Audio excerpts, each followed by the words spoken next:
मनुष्य का मन बहुत ही चंचल होता है और इसलिए मन में कई तरह के विचार उत्पन्न होते हैं। क्षण भर में ही व्यक्ति का मन कई चीजों को सोचने लगता है। इसीलिए तो कहा जाता है कि मन को काबू करना आसान नहीं है। लेकिन गौतम बुद्ध मन को नियंत्रित करने के आयामों के बारे में भी बता चुके हैं। मन में विचारों का आना गलत नहीं है, लेकिन मुश्किल तब हो जाती है जब विचार ऐसी परिस्थिति में गलत होते हैं, जब मन में अश्लील विचार आते हैं। कभी कभी तो ना चाहने के बावजूद भी मन में अश्लील विचार आते हैं। अगर आपके मन में भी ऐसे विचार आते हैं तो गौतम बुद्ध की इस कहानी से आपके विचारों में जरूर बदलाव आएगा। तो चलिए दोस्तों, वीडियो स्टार्ट करते हैं। बुद्ध अपने भिक्षुओं को उपदेश देने के साथ ही उन्हें भिक्षाटन के लिए भेजते थे। एक बार उन्होंने अपने भिक्षु भरत को भिक्षा लेने के लिए एक श्राविका के घर भेजा। भरत पूरे रास्ते मन में यह सोचते हुए श्राविका के पास गया कि आखिर आज भिक्षा में क्या भोजन खाने को मिलेगा, क्योंकि भरत चंद्रुवंश के राजकुमार थे और बुद्ध के सानिध्य भिक्षु के रूप में दीक्षित हुए थे। हमेशा भरत को महल में खाने के लिए स्वादिष्ट पकवान मिलते थे, लेकिन आज भिक्षा के रूप में उसे जो भी मिलेगा संतुष्ट होना पड़ेगा। श्राविका के घर पहुंचकर भरत ने भिक्षा मांगी। श्राविका ने भरत को बैठने के लिए कहा और भोजन लाने के लिए घर के भीतर चली गई। इधर भरत फिर से अपने प्रिय भोजन के बारे में सोचने लगे और जैसे ही श्राविका भोजन लेकर आई तो भरत अचंभित रह गए। भरत ने देखा कि श्राविका ने उनके लिए उनके पसंदीदा पकवान परोसे हैं और अपने प्रिय भोजन को देखकर वह खुश हो गए। भोजन ग्रहण करते हुए भी भरत सोच रहे थे कि महल में तो उन्हें भोजन के बाद विश्राम करने की आदत है, लेकिन आज उन्हें भोजन के बाद वापस तेज धूप में चलकर आश्रम जाना होगा। लेकिन भोजन के बाद श्राविका ने भरत को कुछ समय के लिए विश्राम करने का आग्रह किया।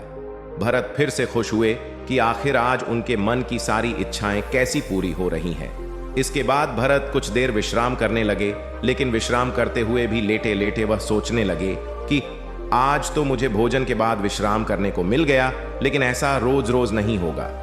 जब भरत विश्राम के बाद उठे तो श्राविका ने कहा कि आप जब तक चाहे यहां ठहर सकते हैं। भरत अब समझ गए कि ये कोई संयोग नहीं हो सकता। उन्होंने श्राविका से कहा कि मुझे क्षमा कीजिए, क्या आप मेरा मन पढ़ हट सकती हैं? श्राविका ने हाँ में उत्तर दिया और कहा कि हाँ, मैं मन पढ़ सकती हूं। शुरू में यह कठिन था, लेकिन फिर मैंने स्वयं के मन विचारों को देखना शुरू किया। पहले मेरे विचारों की संख्या अनगिनत हुआ करती थी। इसके बाद मैंने विचारों पर ध्यान केंद्रित किया, बिना पक्ष विपक्ष के अपने विचारों को देखने लगी। इस तरह से धीरे धीरे मेरे मन में विचारों की संख्या कम होती गई और सारे व्यर्थ विचार दूर हो गए। इसके बाद से ही मैं दूसरों के मन में चल रहे विचार को पढ़ लेती हूं।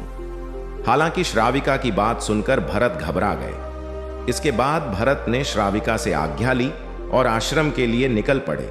रास्ते में भी भरत फिर से मन में आए विचारों का स्मरण करने लगे कि श्राविका के बारे में उसके मन में अश्लील विचार भी आए थे।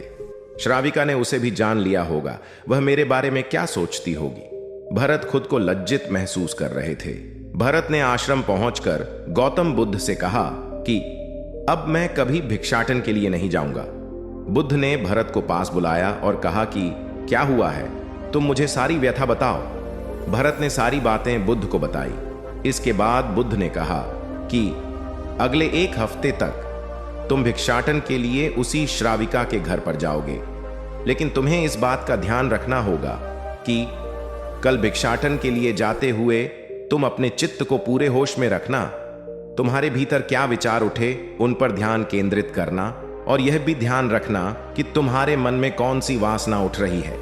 तुम कल इन सभी चीजों को ध्यान में रखकर जाना और इसके बाद मुझे वापस आकर बताना।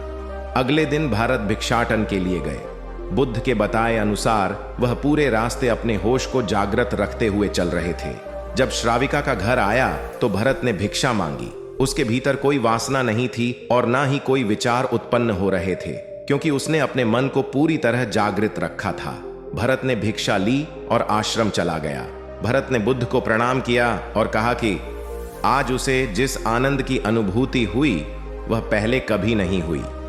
तो दोस्तों, उम्मीद करते हैं ये वीडियो आपको पसंद आई होगी। यदि वीडियो अच्छी लगी तो वीडियो को लाइक करना और चैनल को सब्सक्राइब करना। मिलते हैं अगली वीडियो में।